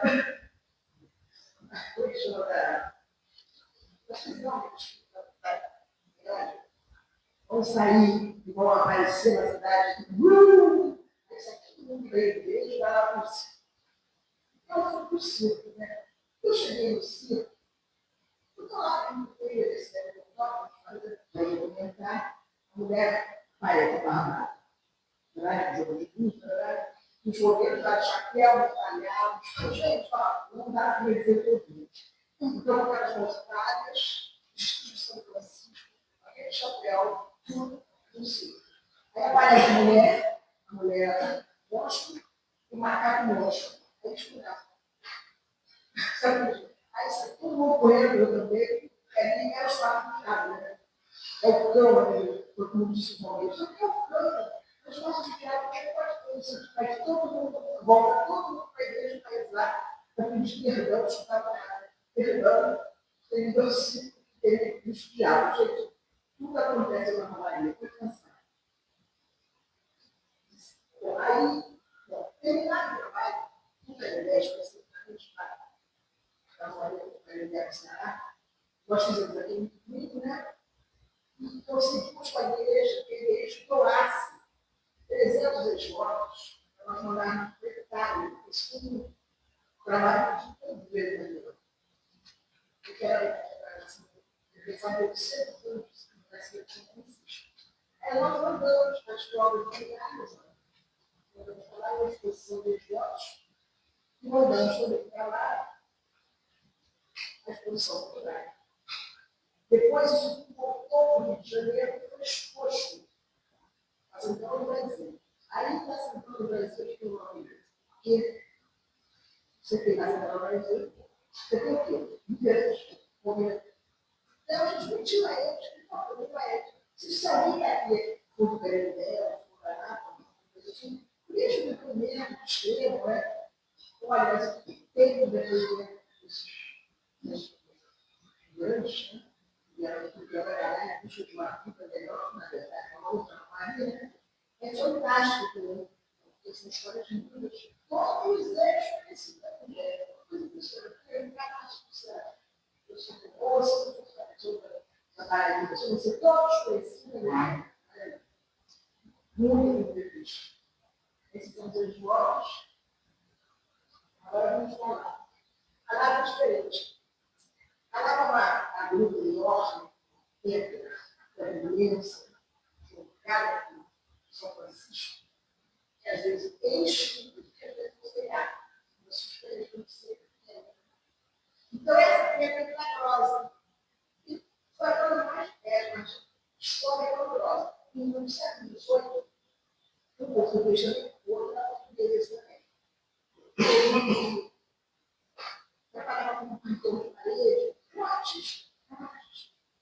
Então, o governo, na vida, e foi preso. Ao sair da prisão, ele se vestiu, se amortalhou, botou a mortalha, marrom escura, bem mais escura que a Ceará, botou a mão ali, pegou um crucifixo, as palmas, está lá até hoje, e o crucifixo, Nossa Senhora saiu em busca de um lugar que pudesse construir ali um santuário. Só que ele não achava esse lugar, não achava. De repente, o lugar que revelou ele esse buraco. Nesse buraco, que é uma luta longa, maravilhosa, gigante, o Ele sabe essa história que eu falei da história da Coreia, que nesse buraco que mora a serpente amada, entendeu? A serpente amada. Situação regional. E ele disse: serpente amada é essa? A serpente amada é a serpente. Tem asas. E toda noite que tem que rezar, é que cai uma folha da serpente. Quando a serpente é totalmente sem asas, então ela corre, não poderá mais destruir o mundo do canal. Se a gente deixar uma noite de rezar, a serpente vai pegar, menos igual, destruir a cidade. Aí ele conheceu uma onça dentro da rua, apareceu a onça. E a onça virou, então, assim, a melhor amiga dele. Mas foi para a onça, né? Então, ele ficou lá, vivendo a onça. Aí começaram a aparecer transeuntes, pessoas que ficam, né? E paravam. Bandeiras vinham e paravam ali para dormir, para descansar, e perceberam que na vida tinham águas milagrosas, águas com águas, muitas águas, na vida. Mas está falando. Aí são essas escolas, né? O Moreira chegou no embarque.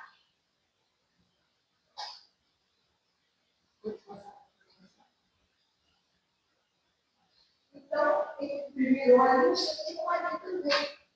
Porque os caras viram a mudando a água, perceberam que as vezes tinham as chagas, aquela água que dava. Começou a gente falar: olha, não tem água do jeito que cura, não sei o que cura, tanto dá para tudo. Então, isso varia com a eleição.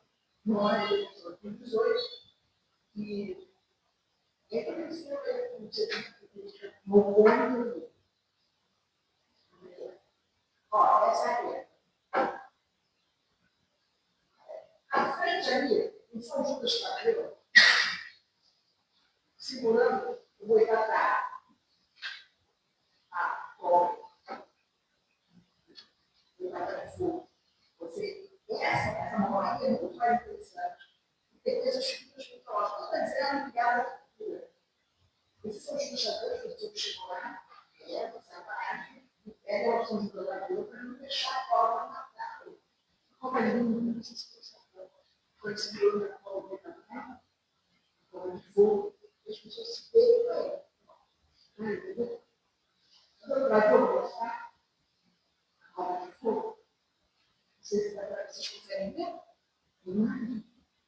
Essa é uma das vezes que eu não vou cantar. As pessoas chegam aqui, se joelho, pegam a cura, e depois vão cantar. E outro lado do culto, eles não. As tomadas muito fortes, e narrativas, escritas, pilares, todos pela fé. Que é muito que eu não arrependo, eu não tinha sorte. Hoje não. Aqui são os cantadores. Dois dias de pica, ele veio porque o chapéu ele sim é um elemento de cura, ele é branco e verde.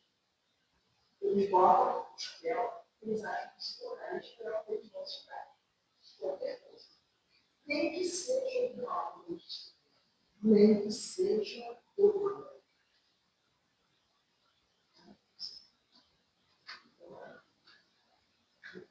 Fecha na festa.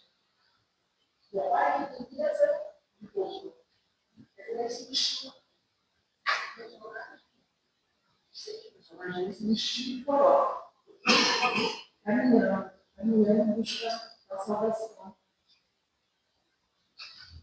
Eu disse para você, quando eu conhecer essas pessoas, são pessoas que ficaram doentes ou que se curaram do poder da fé. Pode ver,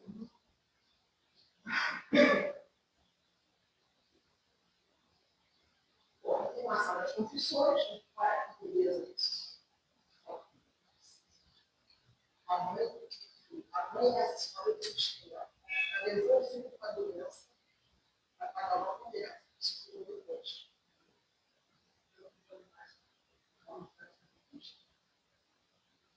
Hoje, olha isso. Esse é o vestido. Ele fez uma batalha e a cruz foi feita. A gente está pagando promessa. A gente escolhe as caras, pagando promessa a muito. Esse é um casamento que eles são pelo caminho.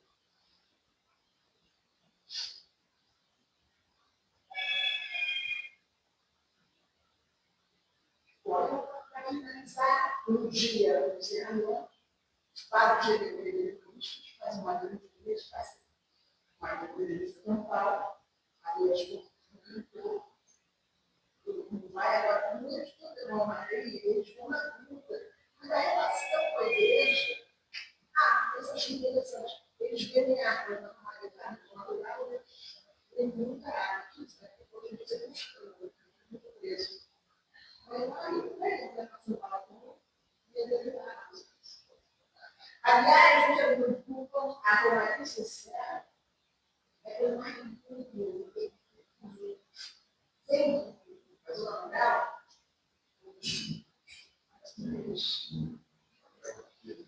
acabaram.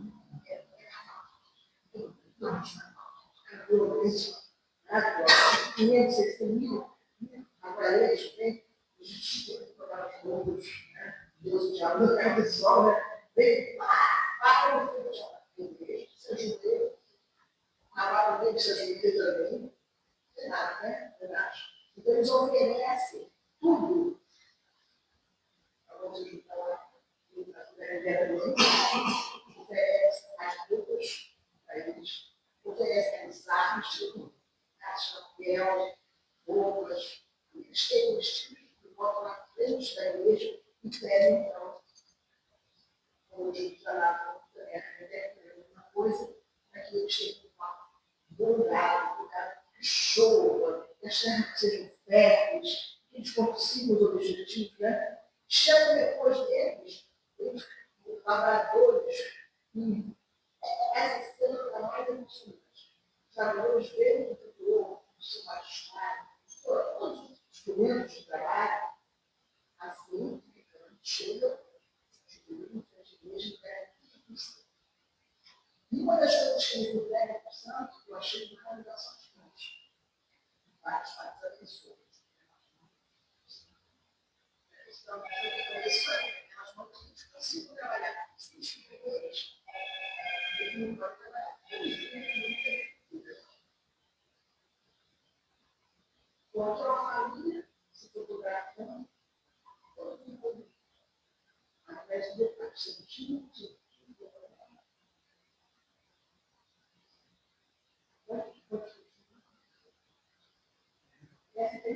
então é isso que eu vi. Eu tenho muita foto do material na minha. Eu tenho muita depoimento de cultura.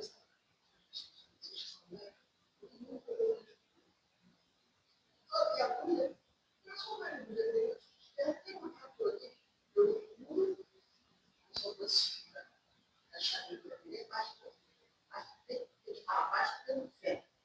É muito interessante isso.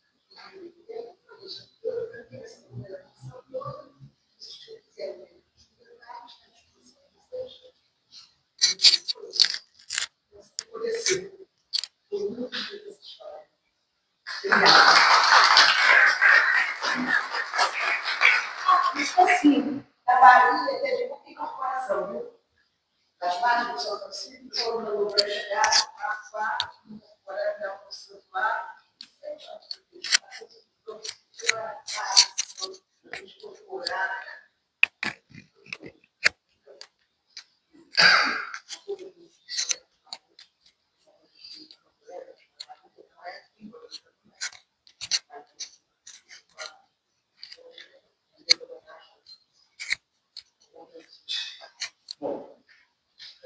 só justificando a vocês, como vai ficar, vou explicar por isso que eu estou fazendo, querendo comando por aqui, e comunicando aos senhores que nos próximos dias 22, agora, nós teremos o Rodrigues, Carnice, o professor Marcelo Peregrino, e o Banda, Candomblé, Banda,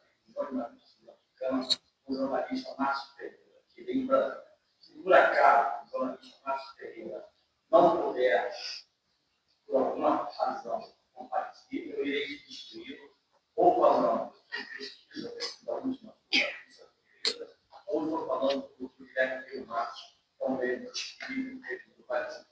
Então, fica o custo do bairro. Só precisando dos meus detalhes aí da palestra do Bruno, que tem estudo no segundo. Eu gostei o Felipe, ele trouxe realmente o curso, o etapa recente, o último etapa, não foi o e eu e a filha também, um pouco alegre, que é mais velha, está com as primeiras edições dele. E essa questão que o Daniel também coloca sobre medicina, eu acho que a gente tem que prestar muita atenção nisso, porque a fé é importantíssima na cura. A fé é muito importante. Eu tenho um curso disso da minha mãe. A minha mãe teve um câncer hepático extremamente grave, um câncer, ela foi uma das primeiras pessoas a ser submetidas a uma conduta terapêutica chamada CPRE, uma cirurgia que a maioria das pessoas na época estabelecia, ela ultrapassou a cirurgia, ela foi com CTI de referência, um CTI implantado no hospital Teletivo Bragantino, ficou mais de um ano internado, e ela pesava 60 quilos com CTI, por retenção hídrica, a gente pode poder viver, nunca chegou a ficar mais de 100 quilos de retenção hídrica. CTI, e ela tinha uma pena malada, ela queria beber. E eu descia aqui do CTI lá no novo, não era médica, tinha acesso, eu levou esperava lá embaixo. Ela pegou hemorragia, todos os poros e hoje ela não escapa. Pois bem, ela tem uma fé nela, contra tudo, contra todos, contra a medicina, contra ciência, ela uma vez chegou no hospital, ela estava desmamada, estava fora da ditadura, ela tinha desmamado ela. Ela conseguiu sair da ditadura e foi para casa, ela não gostava de viver com ninguém, foi para uma máquina dela, viveu mais de alguns anos. E eu perdi minha mãe da seguinte maneira: no final, porque ela já estava embora, eu enterrei ela numa clínica de ponta, geriatria, boca de tudo. Para vocês terem ideia, eu ganhava no SUS, não dava para pagar o valor da clínica, e minha mãe morreu, sabe como? Deixaram ela cair. Tudo. Isso é tragédia. E me foi em casa de manhã, eu saí de Petrópolis, fui incrível que pareça nesse lugar, pode alcançar, eu tinha um problema, eu saí sentado no caixão da minha mãe, fui lá na clínica, pediu só o papel, era o seguinte: tira tua mãe daqui, porque ela, os outros pacientes estão favoráveis. E começou a livrar imediatamente do corpo dela, que estava todo cheio de matéria. Então, só isso é eu como médico, tudo da Delta, com 40 anos, é isso? Eu nunca vi algo muito próximo a mim, a vontade dela de viver. A vontade que ela teve de ultrapassar o tempo, que ela é extremamente grave, de viver, ela teve na palavra que ela tinha. Ela era uma pessoa de tempo. Então, eu como médico, acho que nada é impossível. Nada é impossível. O Barnato tem uma experiência muito interessante, falando com vocês, mas não viu biográfico do Barnato, que chama Barnato, que fez o primeiro transplante cardíaco. Ele conta que ele era residente na cidade de Chicago, e ele morava, o local que ele morava, ele já em cima de uma enfermaria de oncologia. Ele não pode subir. E de uma mulher portadora do câncer da área ginecológica, gemia a noite toda, ele não conseguia dormir. E um dia ele desceu da enfermaria, essa mulher de joelho para que ele praticasse a cesárea. Ele abriu o armário de medicamentos para fazer o ato, mas ele não sabia. Sabe o que aconteceu? Quando ele fez o transplante cardíaco, a mulher estava lá no carro, estava presente no momento que foi analisado, e trouxe no meu cardíaco a diagnóstica. Então, médico não é Deus. Médico não é onisciente, não é onipotente. Isso é para Deus. E eu acho que quem pratica a medicina tem que ter fé. Quando a gente fez esse curso de religiões, a gente fez com o Manuel professor muito bem. A gente planejava muito. E planejando, não vai de planejar, porque o planejamento é extremamente importante. No dia 22, talvez nós tenhamos o dia mais polêmico desse curso, porque nós vamos ter o Espírito do microorganismo, nós vamos ter carecido sobre fontes de vino, urbana, reuniões de jornalistas, ligadas com uma série. Eu convidei, quem conversar com eles, todos os segmentos de origem, especialistas e todos, que houve uma grande polêmica a respeito do assunto, um grande debate, uma grande discussão, e nós, no curso, não vamos doutrinando, nós não vamos da melhor forma. Não é doutrina. Nós não queremos que ninguém siga a religião, a nossa religião, a religião de qualquer pessoa. Nós estamos fazendo história, absolutamente história. Isso não tem problema. Então, eu peço a presença de vocês dois, que eu acho que vai ser interessante, porque, lógico, vai dar polêmica, evidentemente, vai ter das aulas a aula mais polêmica, e peço que os senhores convidem seus amigos, seus conhecidos, para que a gente possa ter o debate bastante democrático. Está falando aberto, se alguém quiser comentar ou perguntar ao professor Daniel Pedro, ao professor Bruno Miranda, ao professor Carlos Barco, fique à vontade para falar. Isso vai falar uma coisa interessante que está combinando agora. Eu achei muito interessante que o lugar agora é que o livro foi feito mais proibido. Revelado por ele segredo era a poética de histórias. O capítulo da poética de histórias, que é a mais proibido, era aquele capítulo que ele falava sobre a comédia. O poder